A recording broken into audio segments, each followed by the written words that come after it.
안녕하세요, 여러분. 다이어트 하면서 가장 힘든 게 뭘까요?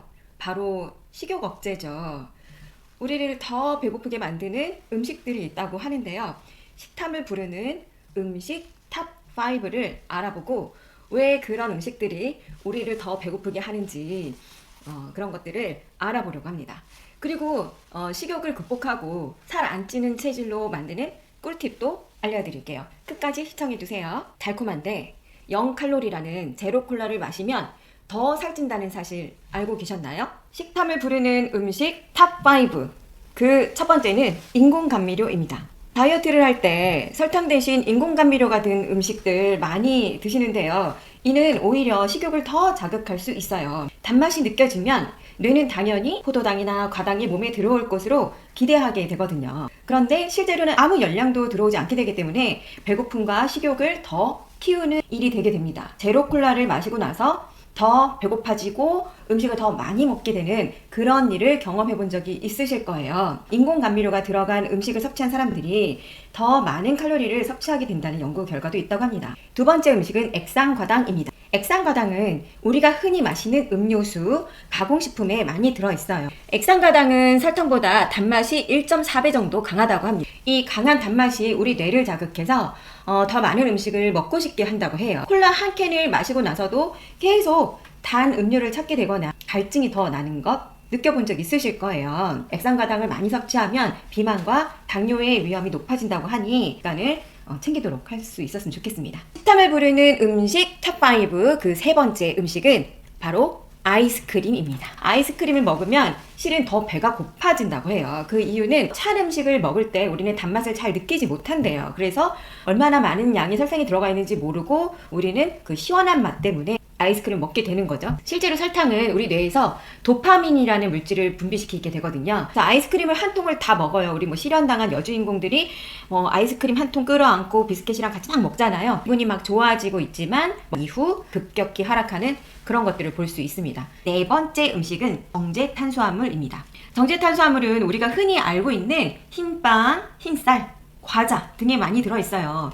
우리 몸에 들어오면 포도당의 농도가 급격히 올라가고 인슐린도 급격하게 분비돼서 혈당을 뚝 떨어뜨리게 되거든요. 그래서 일시적 저혈당 상태가 되는데 바로 이 급격한 배고픔을 부르게 되는 게 정제 탄수화물이라고 합니다. 그래서 정제 탄수화물을 많이 섭취하면 금방 배가 고파지고 더 많이 먹게 되는 악순환이 반복이 되는 거죠. 그래서 예를 들어 아침에 흰빵으로 만든 샌드위치를 먹고 나서 그러고 나서도 금방 배고파지는 경험 있잖아요. 그래서 이런 정제 탄수화물들을 많이 섭취하면 비만 위험뿐만 아니라 당뇨 위험까지 높아진다고 하니까 조절하면 좋을 것 같습니다. 이따가 제가 어떻게 조절하는지 다 알려드릴 테니까 다섯 번째까지 얘기하고 말씀드리도록 할게요. 이 마지막으로 다섯 번째는 바로 술입니다.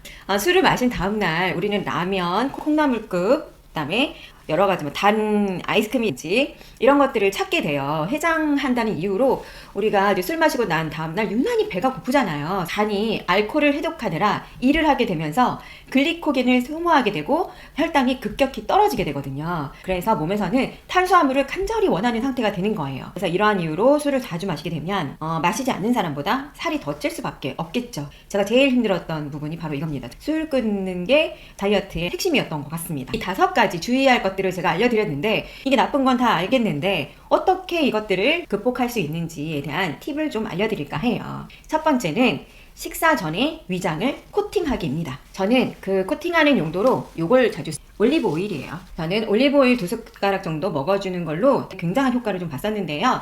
이 올리브 오일이 지방이긴 하지만 혈당을 낮춰주는 좋은 지방이기 때문에 이 올리브 오일을 양배추랑 썰어서 좀 씹으면 포만감도 생기고요. 지방 분해를 돕는 유익한 지방이니까 올리브 오일을 적극적으로 활용하시면 좋을 것 같습니다. 그래서 저는 아침이나 점심 첫 끼에 양배추를 나박 썰기를 해서 약간의 소금이랑 후추 버무려요. 그 다음에 저는 제일 많이 쓰는 게 또 요 발사믹 식초. 발사믹 식초나 사과 식초 이런 거 다 좋아요. 그래서 식초도 저희 다이어트에 굉장히 도움되는 거 아시죠? 기호에 좋은 야채를 넣고 드시면 포만감도 생기고 그리고 거기에 저는 삶은 달걀 아니면 저는 닭가슴살 별로 좋아하지 않아서 생 닭가슴살, 닭안심 이런 건 좋아요. 그런데 저는 포장된 가공육 닭가슴살을 별로 좋아하지는 않아서 계란이라든지 삶은 계란 좀 쉽게 먹을 수 있는 걸로 다이어트를 했습니다. 그렇게 해서 미리 샐러드로 뭐 거창한 샐러드 이것저것 다 너무 일이 되니까 일이 되지 않게 양배추랑 올리브오일, 발사믹 식초 또는 뭐 사과 식초 것들을 살짝 버무려서 이렇게 해서 드시면 정말 과자 같아요. 웬만한 과자 간식이 생각나지 않을 정도입니다. 그렇게 해서 드시면 단백질도 섭취하시면서 훨씬 더 그 포만감도 느끼실 수 있게 될 겁니다. 두 번째는 섬유질이 풍부한 음식을 충분히 섭취하기. 채소, 과일, 통곡물, 아몬드. 네, 아몬드를 이렇게 식사 전에 몇 알을 좀 깨물어 먹는 편이에요.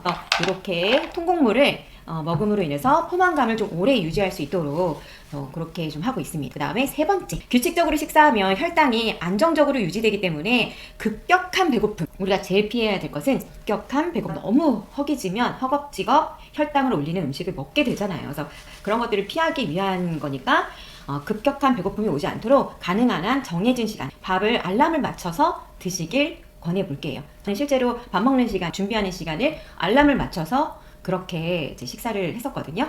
그리고 네 번째, 이건 정말 중요해요. 이거는 별표를 5개 치셔야 돼요. 생각보다 이걸 제대로 하지 않으신 분들이 너무 많거든요. 식사 천천히 하기. 음식을 천천히 먹으면 내가 포만감을 느끼는 시간을 주게 돼요. 그런데 음식을 빨리 먹으면 포만감을 채 느끼기도 전에 내 배에 엄청난 양의 음식이 마구마구 들고 정말 허겁지겁 먹으면서 혈당 팍 올리고 안 돼요. 그래서 여러분들께서는 음식을 정말 천천히 드시는 걸 한번 시도해 보세요. 타이머를 딱 켜놓고 내가 도대체 몇 분 동안 식사를 하는지 한번 점검해 보시길 바랄게요. 생각보다 굉장히 짧은 시간 내에 식사하시는 분들 정말 많습니다. 그리고 5번째, 저한테 제일 고난이었던 술. 이 술을 마시는 방법에 대해서도 잠깐 말씀을 좀 드려볼게요. 술은 가능하면 마시지 않는 게 좋죠. 당이 적은 증류주, 위스키를 토닉 워터나 이런 것들을 좀 섞어서 희석해서 드시기를 권하고요. 발효가 잘 된 와인. 발효가 잘 된 와인은 많이 달지 않아요. 그래서 와인 한두 잔 정도? 요 정도를 좀 추천합니다.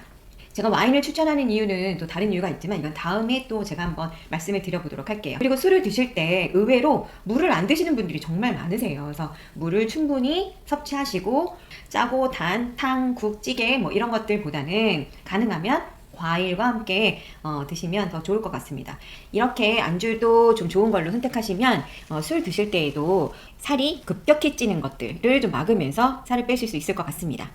저는 평소 스트레스를 먹는 걸로 풀고요. 술을 좀 즐기는 편인데다가 그래서 다이어트 하기가 더 힘들었었어요.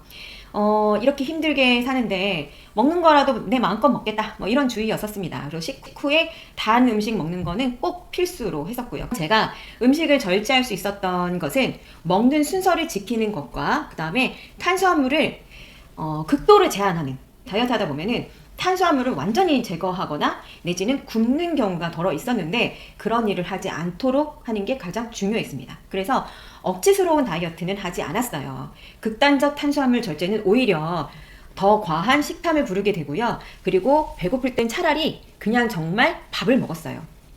단 밥을 먹기 전에 단백질, 샐러드 우선으로 순서를 좀 지켜서 드시려고 습관을 좀 들이시면 국에 밥 말아서 한 숟가락 제일 먼저 입에 넣어야 되는 요 습관만 좀 없애시면 훨씬 더 밥을 좀 천천히 드실 수 있고 혈당 올리는 것도 좀 건강하게 드실 수 있는 것 같습니다. 음식을 잘 못 먹었을 때 보상심리로 라면이나 치킨 이런 것들을 찾게 되거든요. 그래서 먹어야 할 시간에 굶는 이런 일을 만들지 않는 게 좋은 것 같아요. 보상심리가 생기지 않도록 잘 챙겨 먹는다. 이게 제 다이어트의 핵심이었어요. 평소에 물을 잘 안 마시고 제가 갈증을 이제 액상 과당이 들어가 있는 음료로 보충하려는 심리가 좀 있었거든요. 그것을 깨끗한 물로 바꾸는 일을 했습니다. 그냥 아무것도 들어가지 않는 커피도 아닌 깨끗한 물로 바꿔서 수분 섭취를 하는 것이 가장 좀 중요했습니다. 이렇게 저는 작은 습관 하나를 모아서 16kg라는 몸무게를 1년 안에 빼고 유지까지 하고 있었어요. 그런 결과를 만들어낸 건 무심코 지나치기 쉬운 작은 습관들을 하나하나 다 모아서 그 습관들을 잘 지킨 결과물이거든요. 제가 항상 살을 빼고 나면 요요가 거의 6개월, 3개월 안에 바로바로 왔었는데 이렇게 1년 반 이상 요요 없이 제가 이렇게 몸무게를 유지한 것은 이번이 처음이었던 것 같아요. 그 다음에 먹는 것 순서 지키기, 그 다음에 작은 습관들 고치기 이런 것들로 저는 이번에 다이어트는 완전 성공적. 과체중으로 고통받고 계신 분이 계시다면 도움을 드리고 싶었어요. 제 경험을, 작은 경험이지만 제 경험이 도움이 되실 분들이 계실 것 같아서 이렇게 나눠드리고 싶었습니다. 식욕을 자극하는 음식 탑5와 식욕을 극복하는 방법, 꿀팁에 대해서 제가 말씀을 드렸는데요. 아이스크림, 액상과당, 인공감미료, 그다음에 정제 탄수화물, 이 술, 요렇게 5가지 음식은 꼭 더 많은 음식을 부르고 또 당기는 그런 일을 만들게 됩니다. 이런 음식을 피하고 건강한 식단을 유지하는 것이 중요한데요. 오늘의 내용이 여러분들께 도움이 되셨다면 좋아요와 구독 부탁드릴게요.